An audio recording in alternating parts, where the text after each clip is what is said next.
Yo, what's checking, everybody? Welcome back to another edition of the Orange Bloods Texas Football Channel. I'm Jeff Ketchum. That's Anwar Richardson. This is an edition of K and A on a Tuesday for you.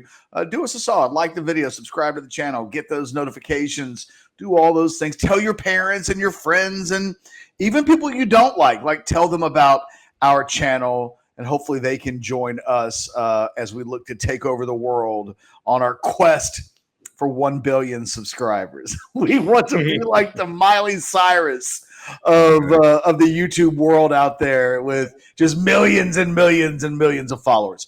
Onward today, we're talking about Ja'Tavion Sanders. He is a buzzword, if you will, among Texas football fans after the performance that he had against Oklahoma and the fact that he's starting to put together a season that will legitimately put him on all Big 12 teams and in consideration for All-America teams. We've had so much conversation about him over the course of the last two seasons. Former five-star prospect, a guy that people had incredibly high expectations for. And now he's meeting and maybe even surpassing some of the expectations that people had for him coming into this season. So today we do a little video on him and talk about the season that he's having and kind of where he is now on a team full of stars, certainly on the offensive side of the ball. He really isn't taking a back seat right now to anybody. Ja'Tavion is a guy that, clear. I mean, he had lots of reasons to be high on him coming out of high school. You obviously were high on him. I was high on him. And he ended up being one of those guys that, when we would have to go all chips in on certain guys, Ja'Tavion is one of those guys that I was all chips on. Jalen Ford was one of those guys I was all chips in on. And, what's so impressive about him, now I know we can talk about the past to the present, but we just start from present day, Ketch. The impact that he's having on this Texas offense, when you start thinking of the most valuable components, you would have said Bijan Robinson is an MVP, of the offense. And you would have talked about how Xavier Worthy, how valuable he is, and having Jordan Whittington healthy and contributing, what that matters, and even having Roshan as a backup. But when we start thinking of the most impactful guys right now, Ja'Tavion jumps high on that list. He's the guy that you look at as arguably, we're going to say Bijan is probably maybe number one as far as impact is concerned. Ja'Tavion's got to be it has a strong argument for number two, right? Yeah, I mean, look, we think about Bijan Robinson, and he's a guy that ranks inside the top 10 nationally in rushing, scoring. We know come on, it's Bijan. We don't have to go through the accolades and the numbers. I think everybody realizes that we're talking about a future first-round level pick in the NFL draft just waiting to happen. And yet you look at Ja'Tavion right now, he's fifth in the country among tight ends in receptions. He's eighth in receiving yards and second in touchdowns when you talk about the tight end position. And a couple, he's only played 6 games so far this season. A couple of those games were basically wipeouts. When you consider the Alabama and UTSA game. He has the big game against Louisiana Monroe, and then Ewers gets hurt. And in the exchange between Ewers and Hudson Card and then the buildup of Hudson Card in that first start, he really was kind of a non-factor. And now that Ewers is back, so Card started to really learn and build a connection up with Sanders. And then Ewers comes back, and we mentioned this yesterday on the Overreaction Monday show. We've been reporting throughout the offseason that Sanders and Ewers had really been building up a rapport. So I think that when we look at his numbers, and again, fifth in the country among tight ends in receptions, eighth in receiving yards, second in touchdowns, I think he's got nowhere to go but up in the remaining 6 games of this season. It wouldn't surprise me if when this season ends, we're talking about a player that maybe ranks in the top 3 of all of those categories, which makes him one of the best players in the country, obviously at his position. And I think that people had hopes on Ward that he would eventually emerge as that kind of player before his career ended at Texas. That we're having this conversation 6 weeks into his sophomore season says a lot about his ability, and I think a lot about where he can still go as a player. This this isn't as good as it gets. This is part of the ramp up process. Yeah, Catch. And like when you think about what he's doing right now, I think about in the offseason, right? There was kind of this jumble mess of the tight ends and what it was going to look like, to the point that Texas went out and got a tight end. Like they got Jaleel Billingsley from Alabama because they were the 100% knew, if they knew Jatavian would be what Jatavian is at this moment, they probably don't bring in a guy like Jaleel Billingsley, right? But Jaleel was kind of brought in not only to compete, but potentially start. And Jatavian, to his credit, they talked about that point in the spring, Catch, where, they kind of called him out, kind of challenged him, the coaching staff did. And then next thing you know, they talked about like, this guy doesn't catch, he doesn't drop a pass. And that thing continues. Catch, we were having a conversation in the spring, and it was Juan Davis, Gunnar Helm, Jaleel Billingsley, Jatavian Sanders, like who would among that? Remember, Sark was always kind of, it was like Juan Davis is good, Gunnar Helm is good, Jatavian's there. Like it was kind of like that. And then at some point, he just started to distance himself. And when he distanced himself, he kept that distance from all of them, to the point that we don't really even mention the other tight ends that are in the room. No disrespect to them, but that's what Jatavian's been able to do from an impact standpoint. And you and I talked about this on the Overreaction Monday thing. Someone asked Sarkisian about Jaleel Billingsley returning to action. He was like, oh yeah, he'll be back. There'll be some things for him, but it won't be at the expense of Jatavian. Like he made it very clear Jatavian is his guy. Like that is his dude. That's how much he loves him. And that's how impactful he is. And it goes and shows. And we always talk about, look, young quarterbacks, their best friend is always going to be a tight end. But it's not like a tight end as a safety blanket, right, Catch? It's not like the tight end, like this is just a check down that they're doing. We're talking about a tight end that's impactful, like actually doing things, moving the ball down the field and really become really arguably the top receiving threat on the team. Yeah, he's a matchup nightmare for opposing colleges because he's so athletic that it really becomes incredibly difficult to find. If you put a linebacker, he's going to out-athlete a linebacker, and he's going to outsize a defensive back. And I think we saw this in the Oklahoma game. And then in that exchange, a lot of times that defenses have to make, but as a linebacker drops him off to a defensive back, teams are just caught between a rock and a hard place. And I'm reminded of we always talk about with players, can the light switch flip on? We talk about it with a guy like Alfred Collins on the defensive side of the ball, an ultra talented guy where you're just waiting for it to all come together. And earlier this spring, Steve Sarkisian wasn't really happy with Jatavian. We're waiting for this guy. He wasn't happy with the early practices. There was more inside of him than they thought they were getting. And then around the third or fourth or fifth practice of the spring, the way Sarkisian kind of told the story from early at the end of the offseason, Sanders just started playing well every day. And that suddenly they were getting a guy every day that was different than what they certainly got last season when he was a minor footnote on a really not good football team, and a constant conversation piece of when is this guy going to get on the field? When is it going to happen? He's there now. And I don't feel like he's had a bad day probably since the spring. And it's like Bijan. Great players that are that talented, once the light switch comes on, they don't have bad days anymore because they're better than everybody.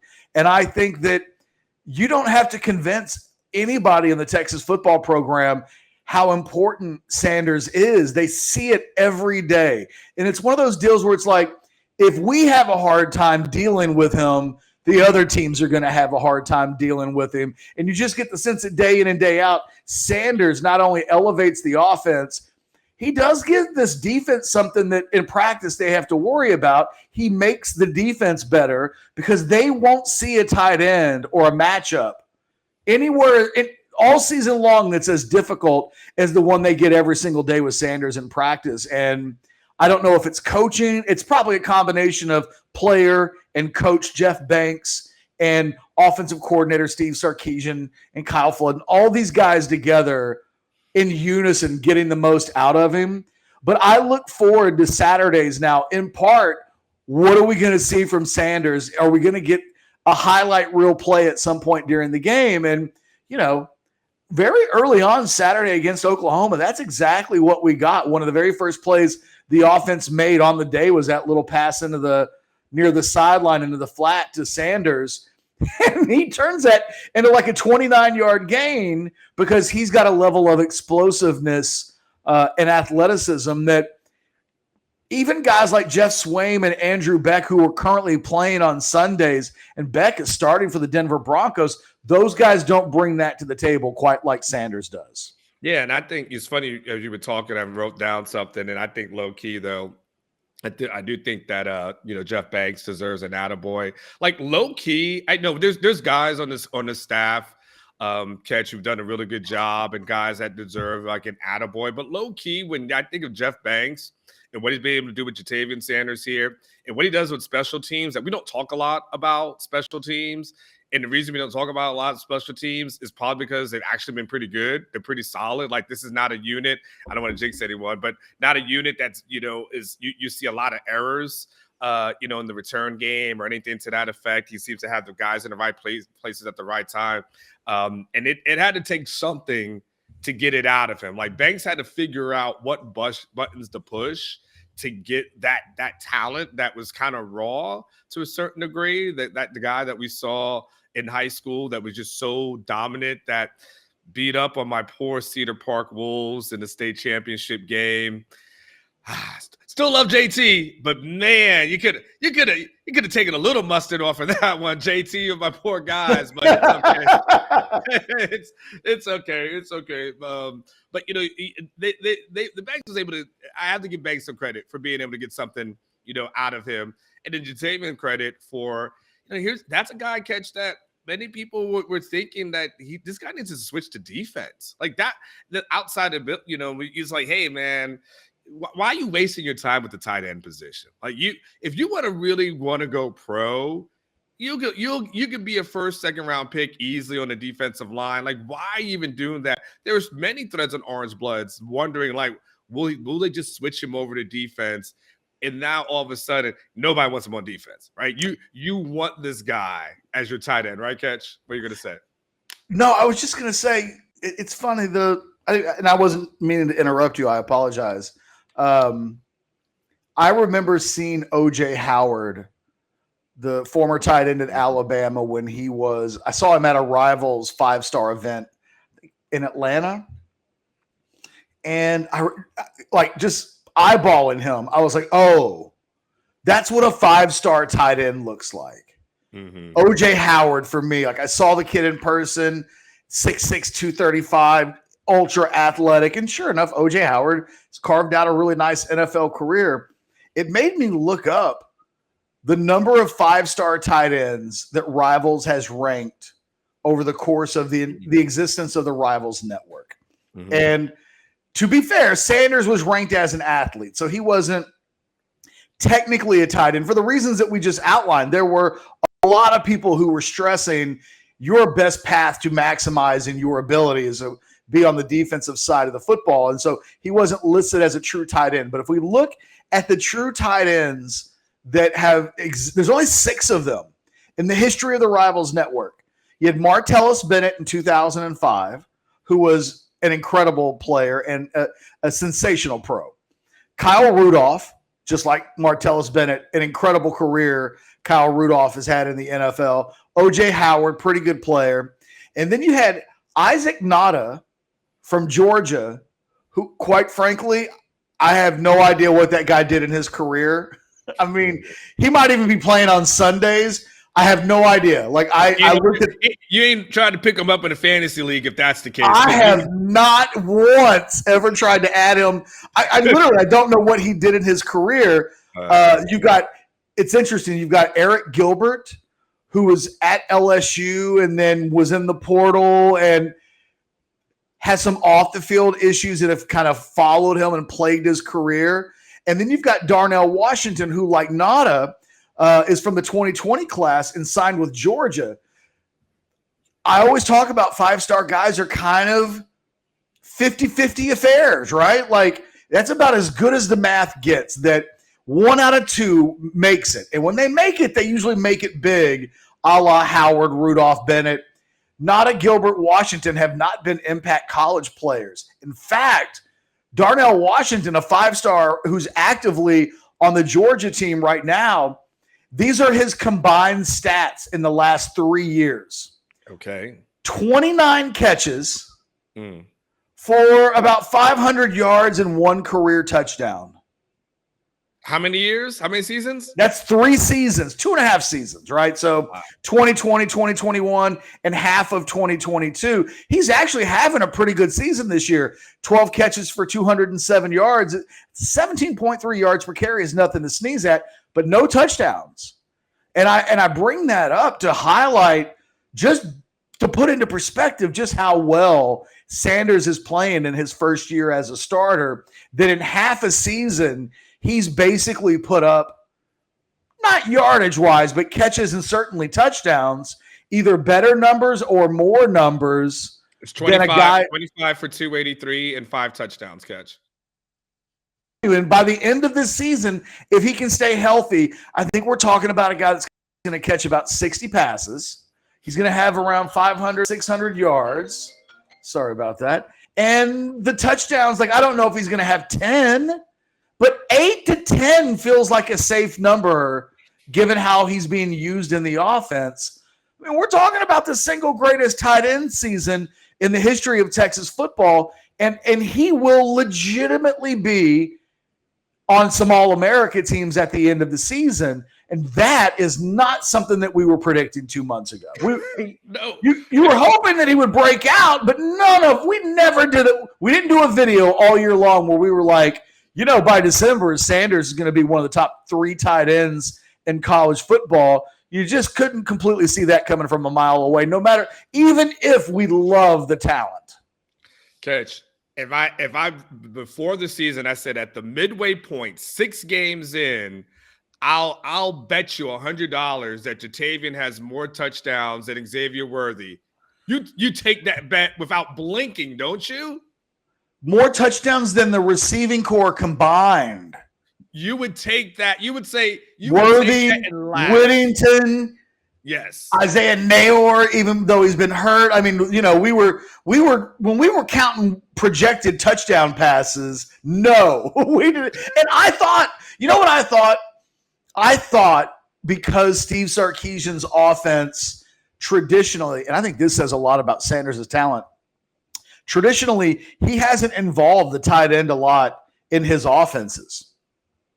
I thought because of that, Sanders might be a guy that caught 20 passes this year, but maybe 6 of them were in the red zone for touchdowns. Like, I thought where he might be a real threat was in the red zone. So I'm not shocked that I didn't think he'd score 10, but I thought he had the kind of ability that maybe he catches 20 passes, but 6 of them were in the red zone for touchdowns. I thought that's how he would be used. He's just a complete all-around dynamic player. He's a guy that, yes, you take advantage of in the red zone, but he's also a guy on 1st and 10 that you can throw the ball out to in the flat, and he's liable to break and make a huge play occur. And those guys are rare. And I wonder how the NFL will view him when he's draft eligible, let's say in the 2024 NFL draft, if he were to leave early or whatever. The tight end position is a hard one to predict. Like, Martellus Bennett was a 2nd-round pick. O.J. Howard was a 1st-round pick.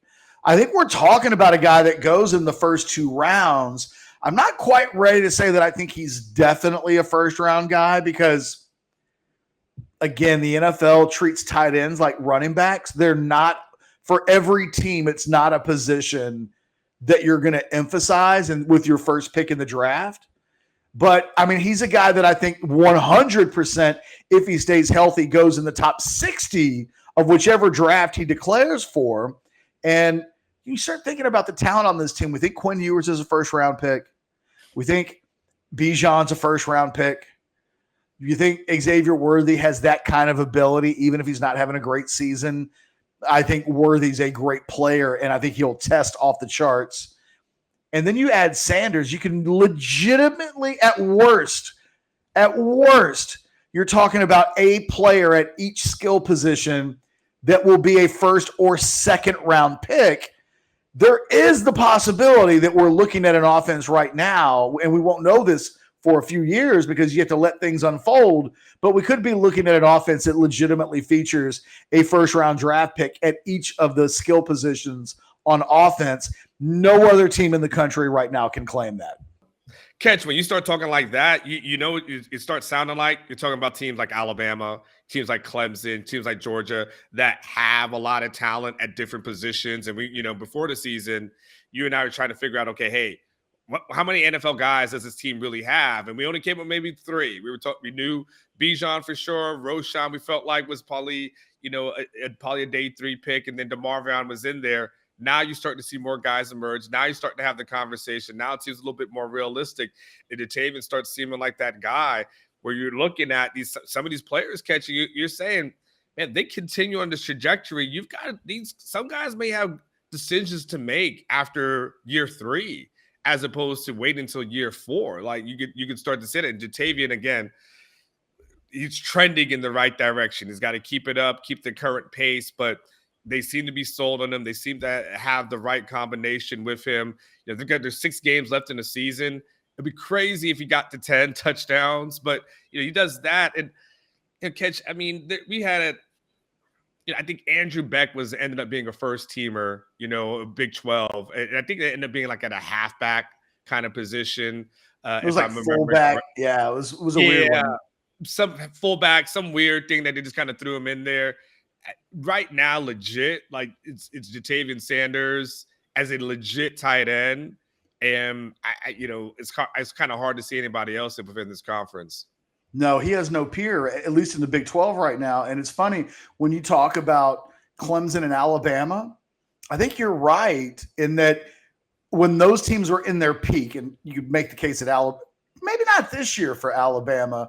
They've got Jahmyr Gibbs, but you wouldn't point to any of their receivers and put them on the level of the Devontae Smiths and the Jameson Williamses, the guys that they've had, Jalen Waddles. And Clemson, same way, right? You look at them when Trevor Lawrence was in his peak, they had running backs that were big time. They had receivers that were big time. I think what makes this situation different is that I don't know that even Clemson and Alabama in the last half decade or so, when those teams have been loaded, I don't think you would point to them and say that they had the tight end that I think matches up with Sanders. It really makes what Texas has going right now pretty unique. Georgia might be one of the – because they've legitimately got – I mentioned Darnell Washington. They've got another tight end that's just really exceptional and competing with Sanders, I think, for All-America honors at this point. And yet – I don't think you would say that Georgia's quarterback talent, you wouldn't say that Bennett is on the level of Quinn Ewers. I don't think.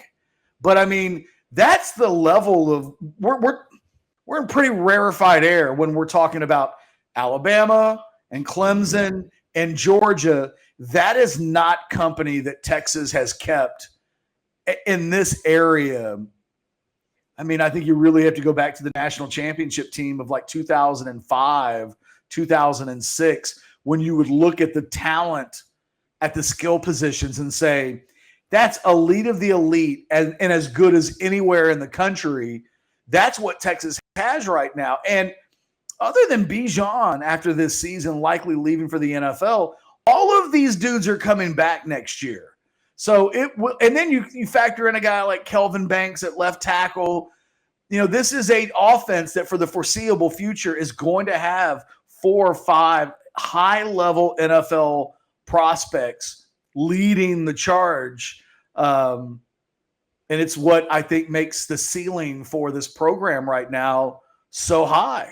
They've got toys in the garage on the offensive side of the ball that only a handful of the teams in the country can claim. And the more Quinn Ewers settles in and becomes that guy, because he only played 7 quarters of football, but as he's played 20 quarters of football and 30 quarters of football, a guy like Sanders is going to reap the rewards of that. Like I said, for me, Sanders is nowhere close to peaking as a player at the collegiate level. We're watching his ascent right now, which is going to be a scary thing for a guy, for the Iowa State coaches of the world and the TCUs and the Baylors, the teams that are on this schedule right now. They play good receivers every week. They play good running backs every week. Ja'Tavion Sanders is a unique matchup that for at least the next year and a half, Texas is going to have that few teams in the country can claim. I mean, I don't want to throw a shot at a guy who's sitting in the living room, is minding his own business, but trying to match up like versus Cade Brewer versus Ja'Tavion Sanders are two totally different things, right? I mean, one is definitely an easier matchup, which is going to be, okay, that guy is going to be in the, a blocker. And if he gets loose, it's not going to be for anything substantial, right? You'll run him down, catch him, like you're okay with him. Ja'Tavion's a little bit different because he can block and he can get loose and he's strong. Like the dude is strong. Like that's not an easy tackle. That's not someone that you just bring down and he's like, you gotta want it, Ketch. Like that's a guy where if you are a DB, you gotta want that thing. Like, cause that's what 250 something coming at you. And he is solid. He likes to use his size. He likes to throw it around. Yeah, he's big. He's Debo at tight end. Like, I mean, that's what he is. Like, he's the guy that is taking your bike, right? He's the guy that's snatching your chain. Like, he's the guy. Like, I mean, he's Debo at the tight end position. He is not the guy that you want to mess with. So that'll be the last thing I say.